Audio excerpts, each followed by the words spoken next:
भागवत के लफ्जी मैनी भक्त से भरा हुआ है। जाहो जलाल ताकत नेक नामी हसन इलम और तर्क दुनिया को भक्त कहते हैं। यानी जिस मर्द के अंदर ये 6 खूबियां मौजूद होती हैं तो वो भगवान हो जाता है, और जिस औरत के अंदर ये सभी खूबियां पैदा हो जाती हैं तो वो भागवती यानी देवी हो जाती है।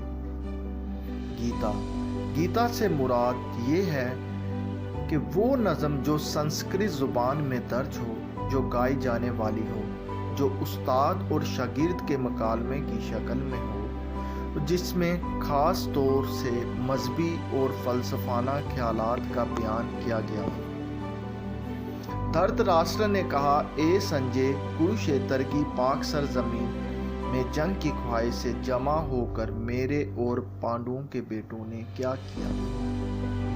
अर्जुन ने श्री कृष्ण से ये कहा, ए अजित, मेरे रथ को दोनों फौजों के दरमियान में खड़ा कीजिए ताकि मैं ये देख सकूं कि जंग करने के लिए कौन कौन आए हुए हैं, और जब जंग शुरू हो जाएगी तो मैदाने जंग में मुझसे कौन कौन लड़ेगा। संजय ने कहा, ए धृतराष्ट्र, जब गदाकेश ने हरिकेश से ये कहा तो उन्होंने दोनों फौजों के दरमियान खड़ा कर दिया। भीष्म और द्रोणाचार्य के सामने अफजल रथ को खड़ा करके कहा, ए पार्थ, जंग के लिए जमा हुए इन कौरवों को देख। इसके बाद पार्थ ने इन दोनों फौजों में मौजूद चाचा, दादा, उस्ताद, मामू, भाई, बेटों, पोतों, दोस्तों और रिश्तेदारों को देखा। इस तरह दोनों फौजों में शरीक अजीजों को देखकर कुंती के बेटे अर्जुन का दिल रहम से ममूर हो गया और गमगीन होकर बोला, ए कृष्ण, जंग करने की ख्वाहिश से यहाँ जमा हुए इन रिश्तेदारों को देखकर मेरे अज़ा ढीले हुए जा रहे हैं और मुंह सूखा जा रहा है। मेरा जिस्म लर्ज रहा है और रोंगटे खड़े हो गए हैं। एक केशव, मैं सभी शुगनों को भी उल्टा ही देख रहा हूँ और मैदाने जंग में अजीज़ो कारब को मारने में मुझे कोई फायदा भी नजर नहीं आता। संजय ने कहा, इस तरह रंजो गम से बेकरार आंखों में आंसुओं को भरकर और दिल शिकस्ता अर्जुन से मधुसूदन कृष्ण ने ये कहा, ए अर्जुन, तुमको इस वक्त में ये अज्ञान कहाँ से आ गई जिस पर आर्या यानी अफजल इंसानों ने कभी भी अमल नहीं किया, जो जलालत और बदनामी का बायस है। इसलिए ए अर्जुन, इस तरह नामर्द मत बनो, ये तुम्हारी शान के शाया नहीं। ए दुश्मनों को फतह करने वाले, दिल की कमजोरी को तर्क करके जंग के लिए खड़ा हो जा। ए अर्जुन, तुझे जिनका गम नहीं करना चाहिए तो उनका गम कर रहा है और आलमों जैसी बातें कर रहा है, लेकिन अक्लमंद लोगों की रूह चली गई उनके लिए, और जिनकी रूह नहीं गई उनके लिए भी आलम लोग गम नहीं करते। बचपन, जवानी और बुढ़ापा जिस तरह जिस्म इंसान के साथ है, इसी तरह इंसानी जिस्म की हालतें बदलती रहती हैं। अब पैदा हुआ, अब बच्चा है, अब जवान है, अब बूढ़ा हुआ, इसी तरह मरना एक हालत है। इसके बाद आइंदा एक जिस्म मिल जाता है, रूह में कोई तब्दीली राह नहीं पाती। इसलिए अक्लमंद इंसान को ना तो इन पर मोह होता है और ना इनको मौत का डर होता है। एक कुंती के बेटे हवा से, खमसा से गर्मी, सर्दी और सुख दुख की लज्जतें पैदा होती हैं। ये आने जाने वाली गैर मुस्तकिल एहसासात हैं। इसलिए ए भारत, इन मुस्तकम इस्तकाल से बर्दाश्त करो, क्योंकि इंसानों में अफजल दुख सुख को यकसा समझने वाले अक्लमंद इंसान को इनका एहसास नहीं होता और मुस्तकिल मजाज रहता है। वही गैर फानी का मुस्तहक है। जो गैर हकीकी है उसका वजूद ही नहीं, और जो हकीकी है वो कभी फना नहीं होता। जो लोग आरफ हैं वही हकीकी और गैर हकीकी के अंदाज से वाकिफ हैं। ए अर्जुन, नादानों की बातों में फूल ही फूल हैं, इनमें फल कुछ भी नहीं। ये वेदों के कर्म कांड और यज्ञों के बहसों में लगे रहते हैं और अपने जहन में समझते हैं कि सब कुछ यही है। इनके कर्म कांड और यज्ञ के पीछे इनकी शदीद ख्वाहिश और वहशत का तसव्वुर कार फरमा रहता है। इनके अंदर दुनियावी दौलत और लज्जत का सौदा समाया होता है, इसलिए इनकी अकल हमेशा डांवाडोल रहती है।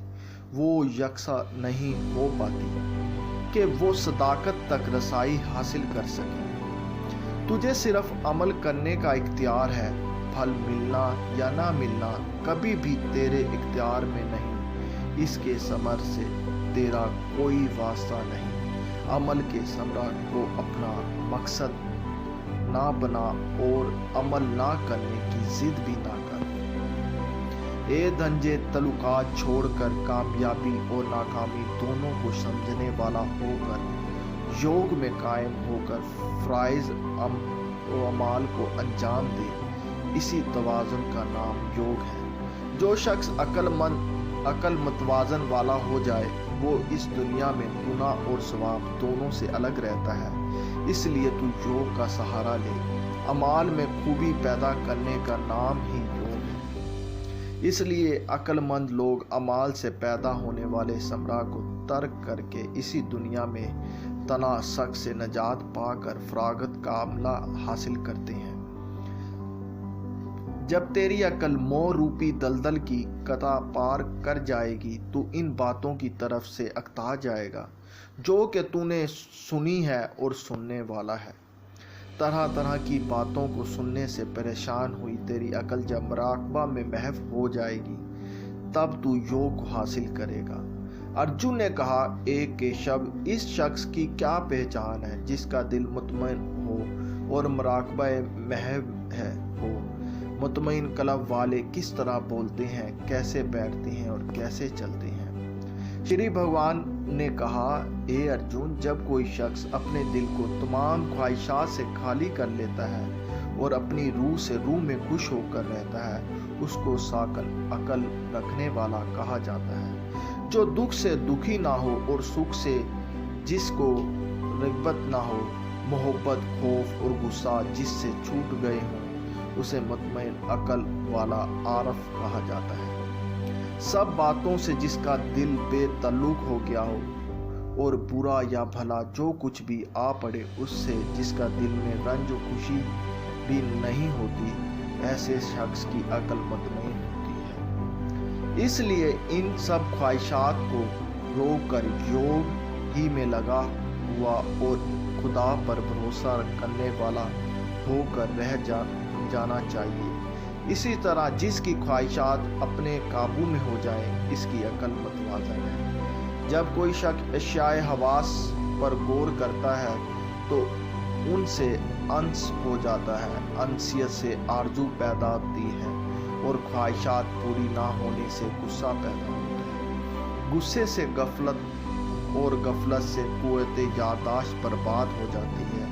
कुव्वत यादाश्त बर्बाद होने से अकल ख़त्म हो जाती है और अकल की बर्बादी होने से सब कुछ दबाव बर्बाद हो जाता है। लेकिन जिसका दिल जिसके काबू में है वो शख्स अपने आज़ाद हवास से जो नफ़रत और रिग़बत से बालातर हो गया है, जिसकी रूह मंज़म सुकून हासिल करता है। दिल साफ होने पर इसके सब दुखों का खात्मा हो जाता है और खुश दिल शख्स की अकल जल्द ही अच्छी तरह कायम यानी मतवाज़न हो जाती है।